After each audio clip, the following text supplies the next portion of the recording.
నమస్తే, welcome to our channel. నేను మిషాలి. గత ప్రభుత్వంలో రైతులకి ఏం చేసింది లేదు. సో ఇప్పుడు రైతుల మీద అడ్డం పెట్టుకుని రైతుల్లోకి వస్తానని చెప్పి జగన్మోహన్ రెడ్డి వ్యాఖ్యలను ఎలా చూడాలి, దీని మీద పూర్తిగా విశ్లేషించడానికి మనతో పాటు ఉన్నారు అడుసుమల్లి శ్రీనివాస్ గారు ఉన్నారు. వారిని అడిగి కొన్ని విషయాలు మనం తెలుసుకుందాం.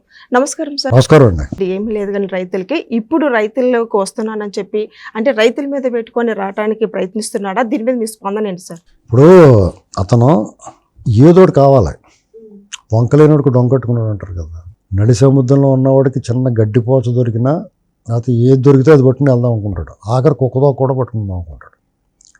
ఇతను రైతుల గురించి మాట్లాడుతున్నాడు అంటే, రైతుల సమస్యల మీద నేను పోరాటం చేస్తానంటే అంతకన్నా పెద్ద జోక్ లేదు.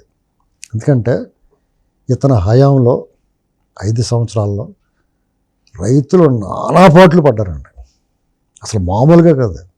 ఎందుకంటే ఎంత నిర్లక్ష్యం అంటే, పంటల బీమా ఉండేది. పంట అకాలంలో వర్షాలు వచ్చినా తుఫాన్లు వచ్చినా ఏమైనా కానీ దానికి ఇన్సూరెన్స్ వచ్చేది. ప్రభుత్వం తరపున దాన్ని కట్టాలి. అది కట్టకుండా వాళ్ళు సర్వనాశనం అయిపోయిన తర్వాత అసెంబ్లీలో గొడవ చేస్తే అప్పుడు సరి చేసుకున్నాడు. వరదలు వచ్చినా వాన వచ్చినా తుఫాన్లు వచ్చినా అస్సలు పట్టింపు లేదు. అతను ప్రతిపక్షంలో ఉన్నప్పుడు కూడా లేదు. పాదయాత్ర చేసినప్పుడు కూడా కనీసం పలకరింపు ఉండదు. నష్టపరిహారం మాట దేవుడారు. ఇది ఇలా జరిగింది ఏంటని పంటలు పరిశీలించడానికి వచ్చి అది పరామర్శ కూడా లేదు. అతను పాదయాత్రలో ఉండగా తిత్లీ తుఫాను ఇవన్నీ వచ్చినాయి. అప్పుడు హుద్దుద్ వచ్చినప్పుడు అయితే ఏకంగా సినిమా చూస్తూ కూర్చున్నాడు. ఇలాంటి పరిస్థితుల్లో రైతుల మీద నాకు ప్రేమ ఉంది, రైతులు గిట్టుబాటు ధర కావాలి, వాళ్ళ కష్టాలు ఉన్నాయి, ఇలాంటి మాటలు మాట్లాడితే రైతులు కూడా ఈ గోలేటర్ బాబు అనుకుంటున్నారు. కష్టాలు ఉంటాయి డెఫినెట్గా. ఈ ప్రపంచంలో తీరని వ్యతలో కథలో విషాదం ఏదైనా ఉందంటే రైతులకే ఉంది. ఎందుకంటే వాళ్ళు తయారు చేసిన, వాళ్ళు పండించిన పంటకి వాళ్ళు ధర నిర్ణయించుకోలేరు. వాళ్ళ పంటను వాళ్ళకు నచ్చిన విధంగా డిమాండ్కి తగ్గట్టుగా అమ్ముకోలేరు. వాళ్ళు అనుకున్న పంట వాళ్ళ చేతికి రావడానికి లాటరీ. ఒక 50 బస్తాలు పండుద్ది అనుకున్నాం ధాన్యం, ఆ 50 పండుతుందో లేదో నమ్మకం లేదు. పండితే భలే పండిందిరా బాబు అనుకోవాలి.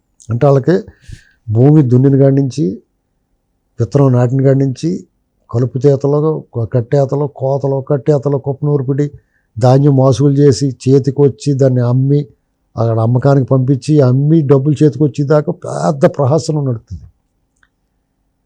ఇలాంటి పరిస్థితుల్లో అలాగే వాడించే పంటలు, చీనీ బత్తాయిలైనా, నిమ్మ తోటలైనా, అరటి అయినా, దానిమ్మైనా, ఏది వాడించే పంటలైనా, లేకపోతే మిర్చి పత్తి సాగైనా, ఏదైనా పొగాకు సాగైనా, ఏదైనా సరే లాటరీ. రైతు అదొక విషాద కాద. రైతు అంటే రైతు బాధ అనేటువంటి దాన్ని, ఆ బాధలు ఎవరు ఆర్చలేరు, తీర్చలేరు. దానికి చేయాల్సింది ఏంటంటే ప్రభుత్వాలుగా వాళ్ళకి చేయూతను అందించాలి, హ్యాండ్ హోల్డింగ్. వాళ్ళకి తక్కువ వడ్డీతోటి లేకపోతే అసలు వడ్డీ లేని రుణాలు ఇప్పించాలి. వాళ్ళు ఆదుకోవాలి. వాళ్ళ సరుకు, వాళ్ళ ఉత్పత్తుల్ని మార్కెట్ ధరలు, వాళ్ళు గిట్టుబాటు ధర రాకపోతే గిట్టుబాటు ధర వచ్చేలా చూడాలి. మార్కెట్ని సమతుల్యత సాధించాలి. వాళ్ళు పారబోసుకునే పరిస్థితి రానివ్వకూడదు. అలా కాపాడుతూ ఉండాలి తప్ప. ఎందుకంటే వాళ్ళు కష్టపడకపోతే, వాళ్ళు పండించకపోతే మనకి ట్యాబ్లెట్ల కింద వేసుకుని బతకాల్సిందే. అంటే విశ్వంలోకి వెళ్ళినప్పుడు, అంతరిక్షంలోకి వెళ్ళినప్పుడు ట్యాబ్లెట్లు వేసుకుంటారు కదా ఆహారం బదులు, అలా ఉండాల్సిందే. ఎందుకంటే ఇవాళ మనం ఏ వస్తువు తిన్నా అది వ్యవసాయ ఆధారితమే. వ్యవసాయ ఉత్పత్తి నుంచి దాన్ని ఉత్పత్తుల కింద తయారు చేసి మనకి ఇస్తారు. కాబట్టి రైతుని కాపాడుకోకపోతే మనం చాలా కష్టపోతాం. దాన్ని గుర్తుపెట్టుకోవాలి ప్రతి ఒక్కళ్ళు. కానీ విచిత్రంగా అందరూ రైతుని నిర్లక్ష్యం చేస్తారు. మీరు చూడండి,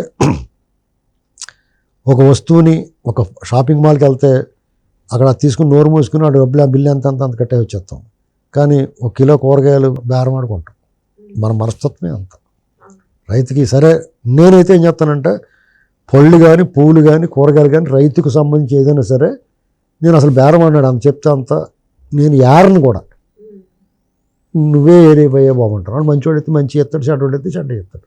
ఇంటికి వెళ్ళి డబ్బులు తింటాను, అది వేరే కాదు. అందరూ అలా ఉండాలని నేనేం కోరుకుంటాను తప్ప ఉండాలని రూలేం లేదు. నేనైతే అలా ఉంటాను. రైతు పట్ల కనీసం మనం అది. ఎందుకంటే వాళ్ళ బాధలు, నేను కూడా రైతు కుటుంబం నుంచి వచ్చాను. నేను వ్యవసాయం చేశాను ఒకప్పుడు. ఆ కష్టాలు, బాధలు ఎంత దారుణమైన పరిస్థితి ఉంటుంటే చేతులకు వచ్చిన నోటుకట్టు కాకుండా పోతూ ఉంటుంది ఒక్కొక్కసారి. ఇంకా బాధ ఎప్పటికి చెప్పుకోవాలి, అప్పులు కనపడుతూ ఉంటాయి. మనం చాలామంది ఆత్మహత్యలు చేసుకోవడానికి ఇక్కడ ఏం చేయాలి దారి తిన్ను తోచక రుణాలు ఇచ్చిన వాళ్ళు మీద ఎక్కేస్తుంటే వేల కోట్లు కొల్లగొట్టేసి బ్యాంక్ రుణాలు ఎగ్గొడేస్తారు, రైటప్ చేస్తాయి బ్యాంకులు. వ్యవస్థలో ఉన్న దరిద్రం ఇది. ఆ వేల కోట్లు రైతులకు తలకో ఖాతా తీసేసుకుంటారు బాబు అని పనిచేస్తాడు, ఎంత హాయిగా ఉంటారు. ఒక 4-5 ఏళ్ళు పంటలు సరిగ్గా రాకపోయినా కానీ, నష్టాలు వచ్చినా, తక్కువ ధర వచ్చినా కానీ తట్టుకోగలుగుతారు. ఆ పని చేయరు. వేల కోట్లు, ఈ మధ్యన 12,000 చిల్లర కోట్లు రైటప్ చేసింది స్టేట్ బ్యాంక్. 1,00,000 కోట్లు అంట, మర్చిపోయాను. ఇలాంటి పరిస్థితుల్లో ఉన్న దేశం మనకి మన ఆహారం పెట్టేది మన దేశమే వ్యవసాయ ఆధారిత దేశం. అందులో మన రాష్ట్రం కంప్లీట్గా వ్యవసాయమే ఆధారపడి ఉంది ఆంధ్రప్రదేశ్లో. ఈ జగన్మోహన్ రెడ్డి వచ్చినా ఎవరు వచ్చినా కొంత ఏదో చేస్తారని అనుకున్నారు. చంద్రబాబు నాయుడు గారు వాళ్ళని వ్యవసాయం మీదే పూర్తిగా ఆధారపడకుండా వాళ్ళ పిల్లలకు చదువుల వైపు కూడా వెళ్ళంటారు బాబు, ఇబ్బంది లేకుండా ఉంటాయంటే వ్యవసాయం దండగన్నాడు అన్నారు. అసలు రైతు ముఖంలో నవ్వు చూసింది, మధ్యతరగతిలో మందహాసం చూపించింది చంద్రబాబు గారే. వాళ్ళందరూ ఇవాళ ఆ భూములు అలా కాపాడుకుని ఎవరో ఒకరు కౌలుకి ఇచ్చో, లేకపోతే ఆ కౌలు చేసుకున్నా, కష్టపడి పని చేసుకున్నా, వ్యవసాయం చేసి ఆ భూములన్నీ సాగులో ఉన్నాయంటే చంద్రబాబు నాయుడు గారు తీసుకొచ్చిన సంస్కరణల వల్లే. జగన్మోహన్ రెడ్డి లాంటి 10 ఏళ్ళు ఉన్నాడు అనుకోండి, ఇంకేముండదు అక్కడ భూములు. ఏకంగా కోనసీమ జిల్లా సెంట్రల్ డెల్టా 3 పంటలు పండి చోట క్రాప్ హాలిడే ప్రకటించారు జగన్మోహన్ రెడ్డి. అయ్యాను సిగ్గులేదు వాళ్ళకి. మళ్ళీ ఇంకా వాళ్ళకి ఎవడన్నా పంట పండించాడంటే అది కొనిదాకా ఒక ప్రహసనం, కొన్న తర్వాత డబ్బులు ఇవ్వటం అనేటువంటిది 6-5 నెలలు చేసిపోండి. 6 నెలలు ఆగటం అంటే ఎంత కష్టం అండి రైతుకి. ఆ కూలోళ్ళకి ఇవ్వాలి, అక్కడ అప్పులు తీసుకుని వాళ్ళు అప్పులు చెల్లించాలి, వాళ్ళందరికీ పెట్టుబడులు, మళ్ళా నెక్స్ట్ పెట్టుబడి చూసుకోవాలి, వాళ్ళు బతకాలి.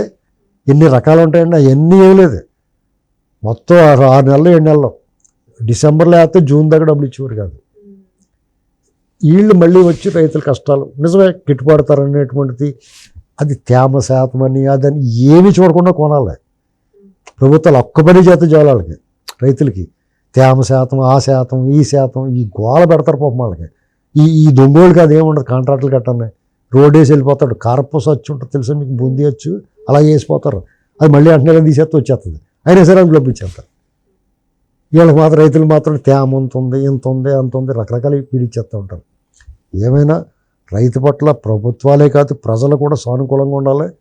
రైతు ఉత్పత్తులను ఏది కూడా బేరపడకుండా 10 రూపాయలు చెప్పడానికి ఇంకో 5 రూపాయలు తీసుకోవే బాగున్నాను, అప్పుడే రైతు బాగుంటాడు. ఈ జగన్మోహన్ రెడ్డి కళ్ళబొల్లి ఏదో రకంగా జనాల్లో దూరేద్దామని, ఈ పాములు ఏం చేస్తున్నాయంటే తిరుగుతున్నాయి, ఎక్కడ దొరుకుతుంది దారిని, ఏదో రకంగా దూరేద్దామని. ఇలాంటి రైతుల గురించి మాట్లాడితే రైతులు కూడా ఉదయబాబు నువ్వు మాట్లాడకని చెప్తారు, నీ దరిద్రం మాకంటుకుంటుందని చెప్తారు. కాబట్టి అతను బూటకం అండి అదంతా. రైతుల మీద ప్రేమ ఉంటాడు, భూములు దొబ్బేద్దామని ఎందుకు అనుకున్నావు, సర్వేరాళ్ళు నీ మొఖం ఎందుకు వేసుకున్నావు, ల్యాండ్ టైటిల్ యాక్ట్ ఎందుకు పెట్టావు, అంతే కదండి. కాబట్టి అస్సలు నమ్మదగిన వ్యక్తి ఎవరైనా ఉన్నారంటే ఈ ప్రపంచంలో, ఈ దేశంలో, ఈ రాష్ట్రంలో జగన్మోహన్ రెడ్డి అనే వ్యక్తిని. అతనితో ఎవరో కూడా అతను ముఖం చూస్తేనే పాపం తగులుకుంటుందండి. అతను ఎదురుపడితే కళ్ళు మూసుకోవాలి, సడన్గా ఎదురైపోవడం కూడా టీవీలో కనపడడం టీవీ కట్టేయాలి, లేదా కళ్ళు మూసుకోవాలి. అప్పుడే జనాలకి, ఎందుకంటే చూడండి వాళ్ళు అంటించుకున్న వాళ్ళు అందరూ దరిద్రం అల్లబట్టుకుని అల్లు అర్జున్ పాపం చూసారా, వాళ్ళకి ఏదో ప్రచారానికి వెళ్ళినందుకు ఇవాళ జైలుకి వెళ్ళిపోయాడు. అసలు వెళ్ళక్కర్లేదు, అతను అంత తప్పేం చేయలేదు అంటున్నారు. ఒక పూటను వెళ్ళిపోయా జైలుకి వెళ్ళి వచ్చాడు అంటారు కదా. ఎంతో స్నేహం చేసిన పాపం కేసీఆర్ గారు అది ఏం తప్పు చేయకపోయినా, అంత అరాచకం చేయకపోయినా ఓడిపోయాడు. వీళ్ళ సావాసం ఉన్నదంటే మీకు వాళ్ళది అంటుపోతే వచ్చేసి అలాగా. రైతులు కూడా ఇలాంటి ఉద్యమాలు గట్ట పాల్గొకూడదు. ఇతనితో పాటు ఇతని దరిద్రం వాళ్ళకి అంటుకుంటుంది. ప్రభుత్వం ఎంత చేద్దాం అనుకున్నా పెద్ద తుఫాన్లు గట్ట వచ్చేస్తాయి, దాన్ని ఎవడ ఆపలేండి.